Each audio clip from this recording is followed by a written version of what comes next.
시작. 무엇을 보느냐가 차이를 만들어낸다. 무엇을 보느냐가 차이를 만들어낸다. 하나님이 감탄하시는 사람이 있고요. 반대로 하나님이 한탄하시는 사람이 있습니다. 여러분 어떤 사람이 되고 싶으세요? 하나님이 감탄하시는 사람이 되고 싶으세요? 아니면 하나님이 한탄하시는 사람이 되고 싶으신가요? 어느 쪽입니까? 전자입니까? 후자입니까? 헷갈리세요? 헷갈리시면 문제가 있습니다. 하나님이 저와 여러분은 모두 그런 소원과 갈망이 있습니다. 하나님이 감탄하시는 사람이 되기를 소원하고 소망하고 또 갈망합니다. 우리 중에 단 한 사람도 하나님이 한탄하시는 사람이 되어지기를 원하는 사람은 단 한 사람도 우리 가운데 없습니다. 사도행전 13장 22절 말씀은 다윗에 관한 말씀이에요. 우리가 너무나 잘 아는 말씀인데요. 내가 이새의 아들 다윗을 만나니 내 마음에 맞는 사람이라 내 뜻을 다 이루리라 하시더니 내가 이새의 아들 다윗을 만나니 내 마음에 맞는 사람이라 내 뜻을 다 이루리라. 여러분 내 마음에 맞는 사람이라는 이 말씀의 의미가 무엇일까요? 바로 하나님이 감동하시고 감탄하신 사람이라는 의미입니다. 하나님께서 다윗을 보시고 감동하셨어요. 감탄하셨습니다. 여러분 다윗처럼 그렇게 되고 싶지 않으세요? 하나님이 나를 보시고 감동하시는, 감탄하시는 그런 삶을 살고 싶지 않으세요? 그런 인생을 살고 싶지 않으십니까? 왜 아멘도 안 하시고 인상을 찡그리시나요? 다윗은 하나님이 감동하시고 감탄하신 사람이었습니다. 그 이유가 무엇이었을까요? 왜 다윗은 하나님께서 감동하시고 감탄하시는 사람이 될 수 있었을까요? 그의 능력 때문이었을까요? 그의 외모, 그의 어떤 탁월한 재능 때문이었을까요? 전혀 그렇지 않습니다. 다윗은 하나님께 올인했던 사람이에요. 다윗은 하나님께 올인했습니다. 근성으로 다윗은 하나님을 섬기지 않았어요. 적당히 다윗은 하나님을 섬기지 않았습니다. 대충 섬기지 않았어요. 제가 어제 먹던 약이 떨어져가지고 편두통 약이 떨어져가지고 급히 병원을 갔는데요. 동네에 있는 병원을 갔습니다. 제가 시험에 들어서 왔잖아요. 왜 시험에 들었냐면 제가 약에 대해서 질문을 했어요. 그랬는데 이 의사 선생님이 건성으로 대답을 해주시고 귀찮다는 듯이 빨리 갔으면 좋겠다 그런 이제 태도로 진료를 하시는 거예요. 제가 손님 아닙니까? 손님은 왕이라고 생각을 했는데 전혀 제가 왕이라는 느낌을 받지 못했어요. 오히려 천덕꾸러기. 그러면서 제가 그 병원문을 나오면서 제가 결심한 게 있습니다. 병원을 바꿔야 되겠다. 병원을 옮겨야 되겠다. 그 결심을 하고 나왔어요. 제가 그 의사 선생님한테 그런 대접을 받으니까 다시는 그 병원에 가고 싶지 않더라고요. 여러분 우리가 하나님을 그렇게 근성으로 섬기면 안 되잖아요. 마치 하나님이 천덕꾸러기처럼 우리에게 그런 대상이 되면 안 되잖아요. 그리고 다윗은 하나님께 올인했습니다. 정성을 다해서 다윗은 하나님을 섬겼어요. 최선을 다해서 사력을 다해서 다윗은 하나님을 섬겼습니다. 제가 올인이라는 말을 제가 사전에서 찾아보니까 이렇게 정의하고 있더라고요. 특정한 대상이나 일 따위에 자신이 할 수 있는 모든 능력이나 시간 그리고 가진 정보를 쏟아붓는 것. 이게 올인의 의미더라고요. 여러분 다윗은 하나님께 올인했습니다. 그러니까 하나님께서 그 다윗을 보시고 감동하셨고요. 감탄하신 줄로 믿습니다. 저와 여러분도 정말 하나님께 올인함으로 아멘. 저와 여러분 하나님께 올인함으로 다윗처럼 정말 하나님께서 감동하시고 감탄하시는 복된 인생들 다 되어지기를 주의 이름으로 축복합니다. 여호수아 말씀은 여호수아와 이스라엘이 가나안을 하나님께서 약속하신 그 가나안 땅을 정복하는 이야기가 여호수아 말씀입니다. 우리 교회 큐티 교재가 매일 성경인데 현재 매일 성경 본문 말씀이 여호수아 말씀이에요.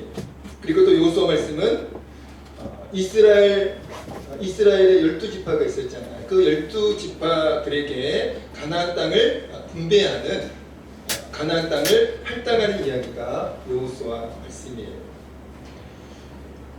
가나안 땅을 지파들에게 이스라엘 지파들에게 분배하는 내용이 여호수아 15장 20절부터 시작이 되는데요. 여호수아 15장 20절에서 63절까지 말씀은 첫 번째로 유다 지파에 분배한 지역에 관한 말씀이고요. 그리고 16장 1절에서 17장 13절 말씀은 요셉 자손인 에브라임 지파와 므낫세 지파에게 분배한 지역에 관한 말씀입니다. 참고로 요셉에게는 두 아들이 있었어요. 요셉 아시죠? 형들에게 이제 그 미움을 사가지고 애굽의 종으로 팔려갔다가 애굽의 국무총리의 자리까지 오른 사람. 물론 하나님의 은혜로 그렇게 이제 되었죠. 자, 그 요셉에게는 두 아들이 있었습니다. 누구와 누구예요? 므낫세와 바로 에브라임입니다. 므낫세가 장남이었고요, 에브라임이 차남이었습니다. 그들의 후손이 바로 므낫세 지파와 에브라임 지파입니다. 그러니까 므낫세 지파와 에브라임 지파의 뿌리가 누구예요? 요셉이죠. 요셉입니다. 그래서 오늘 본문 14절에서 므낫세 이제 그 전에 므낫세 지파와 물론 에브라임 지파에게 먼저 땅이 분배가 됐죠. 그리고 이제 므낫세 지파에게 땅이 분배가 됐는데 오늘 본문 이전에 그렇게 에브라임 지파와 그 므낫세 지파에게 이제 땅을 분배한 후에 오늘 본문 말씀으로 이제 연결이 되거든요. 자, 오늘 본문 14절에서 므낫세 지파와 에브라임 지파를 요셉 자손으로 말씀하고 있는데 그래서 그들의 뿌리가 요셉이기 때문에 그들을 이 두 지파를 요셉 자손이라고 칭하는 것입니다. 자, 그렇게 에브라임 지파와 므낫세 지파에게 이제 가나안 땅 일부가 기업으로 분배가 됐습니다. 할당이 됐어요. 자, 그리고 나서 그 에브라임 지파와 므낫세 지파 사람들이 여호수아를 찾아와 가지고 강력하게 어필을 하는 겁니다. 강력하게 불만을 토로하면서 항의를 하는 거예요. 그게 14절 말씀인데 14절 우리 같이 한번 읽어보겠습니다. 읽겠습니다. 같이 읽습니다. 시작. 요셉 자손이 여호수아에게 말하여 이르되 여호와께서 지금까지 내게 복을 주심으로 내가 큰 민족이 되었거늘 당신이 나의 기업을 위하여 한 제비 한 분깃으로만 내게 주심은 어찌함이니까 하니. 아멘. 자, 지금 므낫세 지파와 에브라임 지파 사람들이 여호수아에게 찾아와가지고 불만을 토로하는 거예요. 어떤 불만을 토로하고 있습니까? 자신들은 두 지파라는 거예요. 그런데 두 지파인데 한 제비만 뽑게 했다는 거예요. 그러니까 한 제비만 뽑았기 때문에 자신들이 분배받은 땅이 불공평하다는 거예요. 땅이 작다는 거예요. 자, 그것을 이제 여호수아에게 어필을 하고 있는 겁니다. 그러나 여러분, 말씀을 자세히 읽어보면 그들의 불만, 그들의 불평의 정체가 무엇이었을까요? 바로 더 많이 소유하는 그 탐심에서 비롯된 불만과 불평이었고, 그리고 하나님을 신뢰하지 못하는 불신에서 비롯된 바로 불만과 불평이었음을 알 수가 있습니다. 14절에서 그들이 이렇게 고백을 해요. 여호와께서 지금까지 내게 복을 주심으로 내가 큰 민족이 되었습니다. 이렇게 고백하고 있잖아요. 그러면서 자신들이 분배받은 땅이 작다고 지금 원망하고 있고 불평하고 있잖아요. 앞뒤가 안 맞잖아요. 이제까지는 자신들이 하나님의 은혜로 살았는데 현재는 그렇지가 않다는 거예요. 이런 모순 아니에요? 이율배반 아닙니까? 아니 과거에는 하나님의 은혜로 살았음을 고백하면서 왜 현재는 하나님의 은혜가 아닌 것이죠? 오늘 저와 여러분에게 혹시라도 원망과 불평과 불만이 있다면 여러분 므낫세 지파와 에브라임 지파의 그 불평과 원망과 똑같은 겁니다. 여러분 므낫세 지파와 에브라임 지파가 그렇게 고백했다면 우리가 과거에 하나님의 은혜로 살았습니다. 그렇게 고백했다면 현재도 하나님의 은혜인 것이죠. 아멘. 그럼 하나님의 은혜에 감사해야죠. 그런데 과거만 감사하고 현재는 하나님의 은혜가 아니라는 거예요. 그러면서 원망하고 있고 불평을 지금 쏟아놓고 있는 것입니다. 저는 성도 여러분, 과거도 우리는 하나님의 은혜로 살았어요. 아멘. 현재도 하나님의 은혜로 우리가 존재하고 있습니다. 현재도 하나님 은혜 가운데 있어요. 그러면 다른 사람들과 비교하지 말고 현재 하나님께서 나에게 베풀어 주신 그 은혜를 자각하면서 하나님께 감사해야죠. 하나님의 사람들은 어떤 상황에서도 원망하면 안 됩니다. 불평하면 안 돼요. 왜냐하면 과거도 하나님의 은혜였고 지금도 하나님의 은혜이고 앞으로도 하나님의 은혜일 것이기 때문에 그래서 하나님께서는 범사에 감사라고 저와 여러분에게 명령하고 있는 거잖아요. 이런 므낫세 지파와 에브라임 지파는 조건적인 감사를 하고 있는 거예요. 좋을 때에는 감사하고 그렇지 않을 때에는 원망하고 있는 거예요. 그것은 하나님의 사람다운 모습이 아닙니다. 하나님의 사람들은 어떤 상황에서도 내가 하나님의 은혜 가운데 있음을 믿고 하나님께서 내 인생을 선하게 인도하시고 계시다는 사실을 믿고 하나님께 감사해야 합니다. 아멘.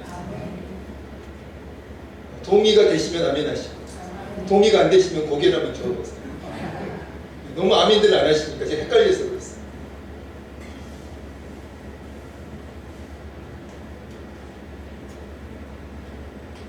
오늘 우리 원망 그리고 불평의 정체가 무엇입니까?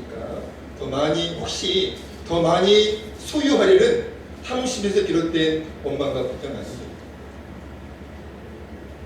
그리고 하나님을 신뢰하지 못하는 그 불신에서 비롯된 원망과 불평 아닐까요?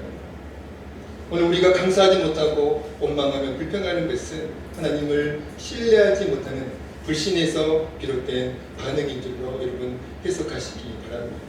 여러분 이스라엘 백성이 광야에서 하나님께 어떤 반응을 보였습니까? 여러분 그들이 광야를 통과할 때에 전적인 하나님의 은혜 가운데 있었습니다. 근데 그들은 끊임없이 그 하나님의 은혜를 자신들에게 베풀어 주신 그 하나님의 은혜를 자각하지 못하고 끊임없이 하나님께 불평을 쏟아놓았죠. 광야에서 이스라엘 백성들이 하나님께 감사했더라, 하나님의 은혜를 깨닫고 하나님께 감사했더라, 그런 말씀이 아무리 찾아도 제 성경에는 보이지가 않더라고요. 반대로 늘 하나님께 원망했더라, 하나님께 불평했더라, 그런 말씀들만 있더라고요. 여러분 광야에서도 하나님의 은혜가 있었잖아요. 광야에서도 이스라엘 백성 하나님의 은혜로 살았잖아요. 하나님의 은혜로 존재했잖아요. 그러니까 그 사실을 깨닫고 이스라엘 백성은 하나님께 감사했어야 하는데 감사하지 못하고 원망했고 불평했습니다. 여러분 요셉 자손의 그 불만 토로에 여호수아가 어떻게 반응했을까? 이렇게 반응합니다. 15절 말씀 읽어보겠습니다. 15절입니다. 요셉 자손의 불만 토로에 여호수아가 이렇게 반응합니다. 15절입니다. 시작. 여호수아가 그들에게 이르되 내가 큰 민족이 되므로 에브라임 산지가 내게 너무 좁을 텐데 브리스 족속과 르바인 족속의 땅 탐림에 올라가서 스스로 개척하라 하니라. 아멘. 요셉 자손이 에브라임에게 우리는 지금 부당한 대우를 받고 있습니다. 우리가 분배받을 땅은 너무나 작습니다. 그렇게 불만을 토로하니까 여호수아가 어떤 반응을 보였어요? 그러면 아직 정복하지 못한 땅들이 있으니까 너희가 그 땅을 정복해서 너희의 기업으로 삼아라. 이렇게 여호수아가 말씀합니다. 여러분 여호수아가 불만을 토로하는 요셉 자손에게 그렇게 말씀한, 그렇게 명령한 의미가 무엇입니까? 새로운 사명을 요셉 자손에게 부여한 것입니다. 아직 이스라엘이 정복하지 못한 그 땅들을 너희가 정복해가지고 너희 기업으로 삼으라. 새로운 사명을 부여한 거예요. 그러면 요셉 자손이 그 여호수아의 명령에 어떻게 반응해야 됩니까? 아멘. 이렇게 반응해야 되잖아요. 믿음으로 순종해야 되잖아요. 그런데 그들은 순종하지 않아요. 여호수아의 명령에 요셉 자손이 보인 반응이 바로 16절 말씀입니다. 16절 읽어보겠습니다. 16절입니다. 시작. 이르되 그 산지는 우리에게 넉넉하지도 못하고 골짜기 땅에 거주하는 모든 가나안 족속에게는 베스함과 그 마을들에 거주하는 자이든지 이스라엘 골짜기에 거주하는 자이든지 철병거가 있나이다 하니. 아멘.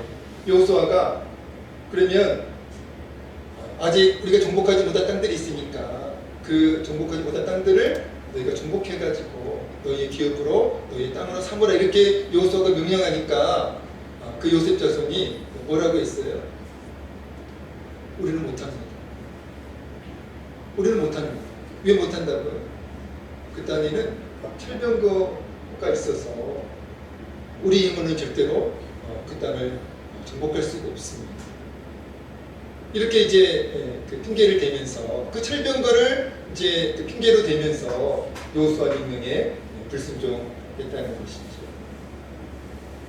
여러분 가나안 족속의 그 철병거를 핑계로 순종하지 않는 요셉 자손에게 여호수아는 이렇게 고면합니다. 아니다. 그들이 비록 강할지라도 그들에게 철병거가 있다고 할지라도 그러나 너희는 능히 정복할 수 있다. 이렇게 여호수아가 권면해요. 여러분 여호수아의 그 권면은 신념에서 비롯된 권면이었습니까? 아니에요. 믿음에서 비롯된 권면이었습니다.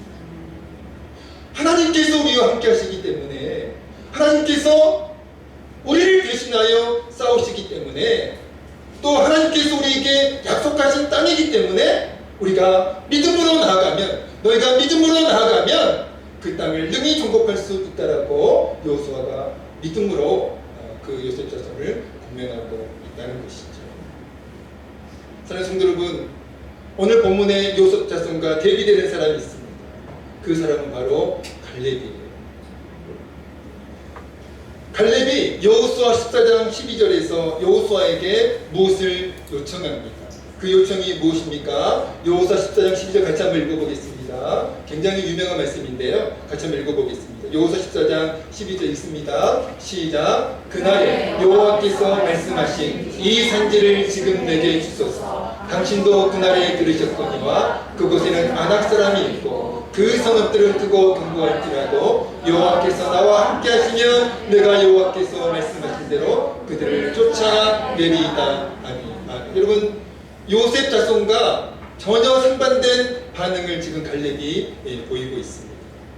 여러분 갈렙이 여호수아에게 이스라엘이 아직 정복하지 못하고 있는 어떤 산지를 달라고 요청하고 있어요?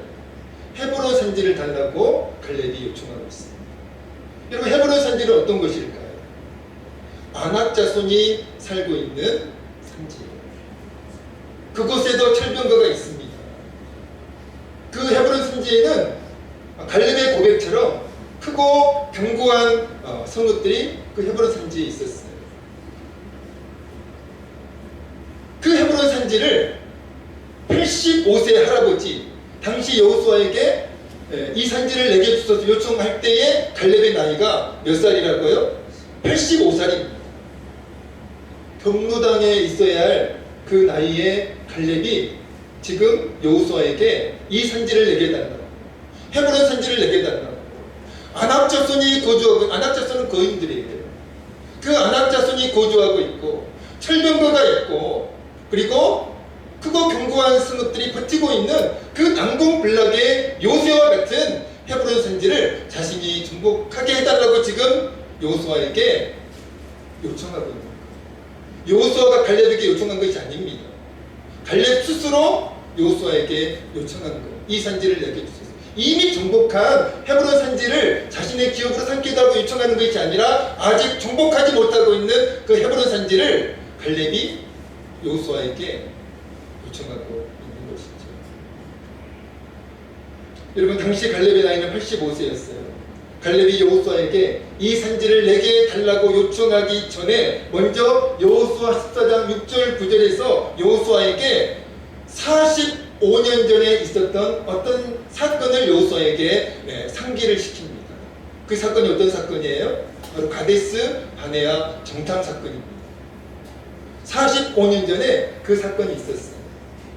이스라엘 백성이 최초로 출애굽 후에 이제 가나안 땅 입구까지 이제 갔습니다. 그리고 모세가 12명의 정탐꾼을 뽑아가지고 가나안 땅에 이제 정탐을 목적으로 들여보냈잖아요. 그 12명의 정탐꾼이 가나안 땅을 정탐하고 돌아와가지고 보고를 합니다. 그런데 10명은 보고가 부정적인 보고였고요. 여호수아와 갈렙 두 사람은 정반대의 보고를 했죠. 긍정적인 보고를 합니다. 10명의 정탐꾼은 우리는 절대로 그 땅을 정탐할 수 없습니다. 그렇게 보고를 했고요. 여호수아와 갈렙은 아니다. 우리는 그 땅을 정복할 수 있다라고 그렇게 긍정적인 보고를 했잖아요. 이스라엘 백성이 누구의 말을 들었어요? 누구의 말을 더 신뢰했을까요? 10명의 정탐꾼의 그 부정적인 보고를 더 신뢰했잖아요. 그래가지고 낙심했고요. 하나님을 원망했어요. 여러분, 10명의 정탐꾼이 부정적으로 보고를 했던 가장 큰 핵심이 무엇이었을까요? 바로 헤브론 산지입니다. 아낙 자손 때문에 그 10명의 정탐꾼이 부정적인 보고를 한 거예요. 그 아낙 자손을 보니까, 그 거인들을 보니까 자신들이 메뚜기 같다. 그리고 철병거가 있고 크고 견고한 성읍들이 있고 그 도저히 우리 힘으로는 정복할 수가 없다라고 그렇게 10명의 정탐꾼이 부정적으로 보고를 했던 그 핵심이 바로 헤브론 산지예요. 그런데 지금 85세의 할아버지 갈렙이 45년의 시간이 흐른 후에 85세의 그 할아버지 갈렙이 그 헤브론 산지를 정복하게 해달라고 요청하고 있습니다. 어떻게 그 요청이 가능할까요? 갈렙에게 믿음이 있으니까 그렇게 요청할 수가 있는 것이죠. 아낙 자손이 다 사라졌나요? 아니에요. 여전히 그 아낙 자손은 헤브론 산지에 있습니다. 철병거도 있고요. 그거 견고한 성읍도 그대로 버티고 있습니다. 환경은 그대로. 상황은 똑같습니다. 그러나 갈렙은 그 헤브론 산지를 그래서 아무도 그 헤브론 산지를 정복하겠다고 나서지 않는 거예요. 그 헤브론 산지를 두려워하면서 아무도 그 산지를 정복하지 못하겠다라고 그렇게 두려워 숨고 있는데 갈렙은 자신이 그 헤브론 산지를 정복하겠다 그렇게 나서고 있는 것이죠.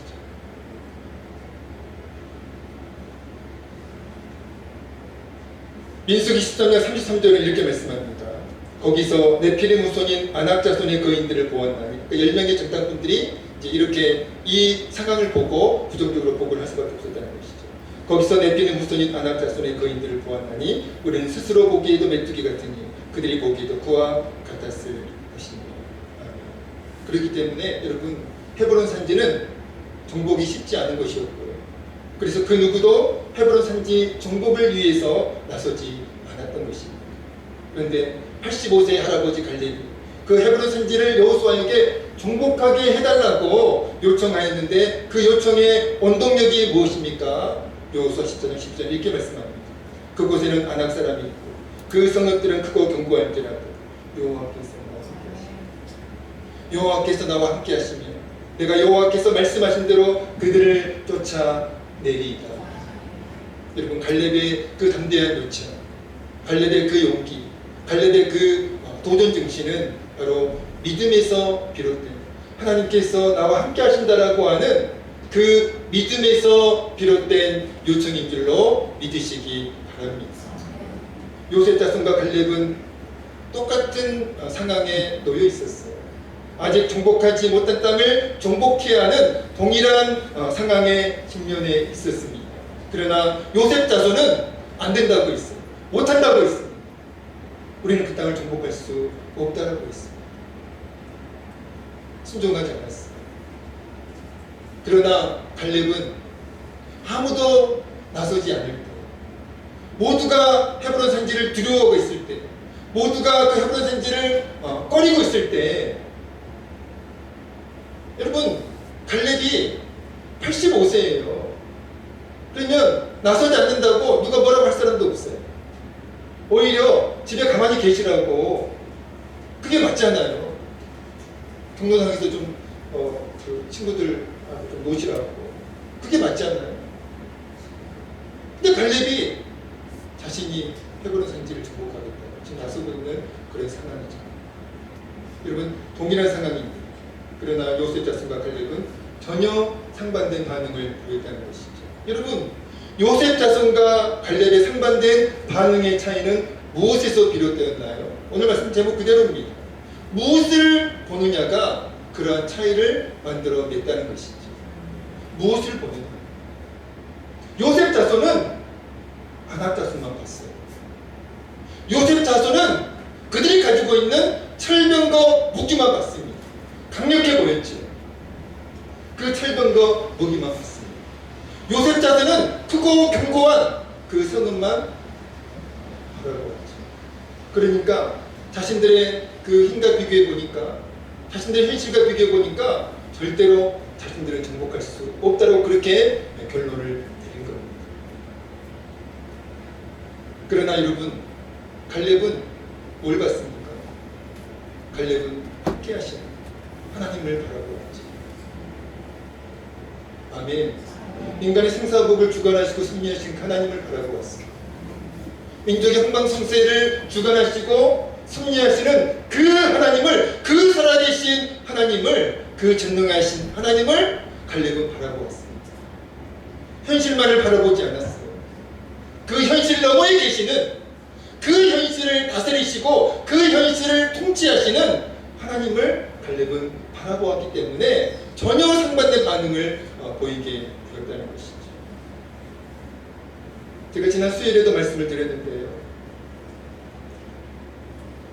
골리앗과의 싸움, 모든 이스라엘 사람들이 두려워하면서 기피해 있습니다. 심지어 이스라엘의 왕이었던 사울도 그 골리앗과의 싸움을 부담스러워하면서 두려워하면서 기피했잖아요. 하나님을 모욕하는 그 골리앗을 차마 상대할 수가 없었습니다. 상대했다가는 바로 죽임을 당하게 된다라고 생각을 했습니다.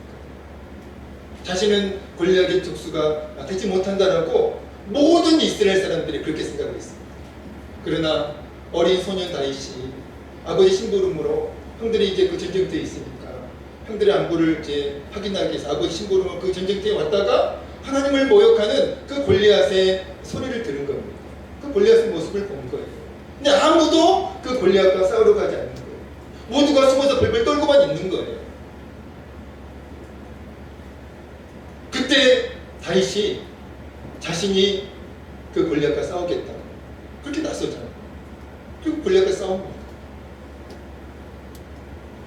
여러분 어떤 차이죠? 모든 이스라엘 사람들은 그 골리앗이 무서워가지고 다 숨어 있었는데 다윗은 왜 그 골리앗과 싸우려고 나섰을까요? 어떤 차이입니까? 모든 이스라엘 사람들은 그 골리앗만을 바라보았기 때문에. 그러나 다윗은 살아계신 하나님을 바라보았어요. 그 골리앗보다 더 강한 하나님을 믿음의 눈으로 다윗은 바라보았기 때문에 자신이 그 골리앗과 싸우겠다고 나설 수 있었고 골리앗과 실제적으로 싸우게 된 것입니다. 오늘 우리가 요셉 족속처럼 또 가나안 그 10명의 정탐꾼처럼 현실만을 바라보면 두려워할 수밖에 없어요. 낙심할 수밖에 없습니다. 현실을 피하고 싶은, 사명을 피하고 싶은 그런 마음밖에 들지 않아요. 현실만을 바라보면, 우리 자신만을 바라보면 우리 자신이 얼마나 연약합니까? 우리 자신이 얼마나 무능해요. 그런 우리를 바라보면 아무것도 할 수 없습니다. 그러나 살아계신 하나님을 우리가 믿음의 눈으로 바라볼 때 갈렙처럼, 다윗처럼, 여호수아처럼 살아계신 하나님을 믿음의 눈으로 바라볼 때 우리는 용기를 낼 수 있어요. 소망을 가질 수 있습니다. 그리고 어떤 환경에서도 기뻐하고 감사할 수 있습니다. 도전할 수 있어요. 여러분 도전하십시오. 올해 우리 강원교회 믿음으로 도전해야 하는 그런 해입니다. 믿음으로 도전해야 돼요. 믿음으로 나아가야 됩니다. 가만히 있으면 아무 일도 일어나지 않아요. 가만히 있는데 무슨 역사가 일어납니까? 가만히 있는데 무슨 기적이 일어나요? 가만히 있는데 무슨 하나님의 일하심을 경험할 수 있습니까? 믿음으로 나아가야죠. 믿음으로 전진해야죠. 믿음으로 선포하면서, 믿음으로 고백하면서, 살아계신 하나님을 믿음의 눈으로 바라보면서, 우리와 함께 하시는 하나님을 믿음의 눈으로 바라보면서 믿음으로 선포하시고, 믿음으로 나아가시고, 믿음으로 도전하시고, 믿음으로 행동할 때 그때 여러분 하나님께서 일하세요. 하나님의 일하심, 하나님의 도우심을, 하나님의 능력을 그때 체험하게 될 줄로 믿습니다. 여러분 다윗이 믿음으로 도전했기 때문에, 갈렙이 믿음으로 도전했기 때문에 헤브론 성지를 정복할 수 있었고 골리앗을 이길 수가 있었습니다. 숨었다면, 도전하지 않았다면, 가만히 있었다면 아무 일도 일어나지 않았을 것입니다. 오늘 이 시간 믿음의 눈을 회복하시기 바랍니다. 현실만을 바라보시면서 주눅들지 마시고, 두려워하지 마시고, 낙심하지 마시고, 불평하지 마시고, 믿음의 눈으로 하나님을 바라보시고, 용기를 내시고, 힘을 내시고, 도전하시고, 기도하시고, 행동하시는 여러분 되셨습니다. 지금 하나님의 놀라운 일하시는, 하나님의 놀라운 능력을 체험하는 여러분 되시기를 주의 이름으로 축복합니다. 기도하겠습니다. 하나님 아버지, 무엇을 보느냐가 차이를 만들어냄을 오늘 말씀을 통해서 깨달았습니다. 갈렙 자손은 아낙 자손만을 바라보았기 때문에, 그들이 가지고 있었던 철병거만을 바라보았기 때문에, 그들이 살고 있었던 크고 견고한 성읍만을 바라보았기 때문에 그들은 두려워하였고, 낙심하였고, 절망하였고, 그리고 도전하지 못했습니다. 그러나 갈렙은 똑같은 상황에 있어도 함께 하시는 하나님을 바라보았기 때문에 믿음으로 도전할 수 있었고, 용기를 낼 수 있었고, 힘을 낼 수 있었고, 믿음으로 행동할 수 있었습니다. 그래서 놀라운 하나님의 역사하심을 체험할 수 있었고, 살아계신 하나님을 체험할 수 있었습니다. 하나님 아버지, 우리도 갈렙처럼 되어지길 원합니다. 믿음의 눈으로 하나님을 바라보길 원합니다.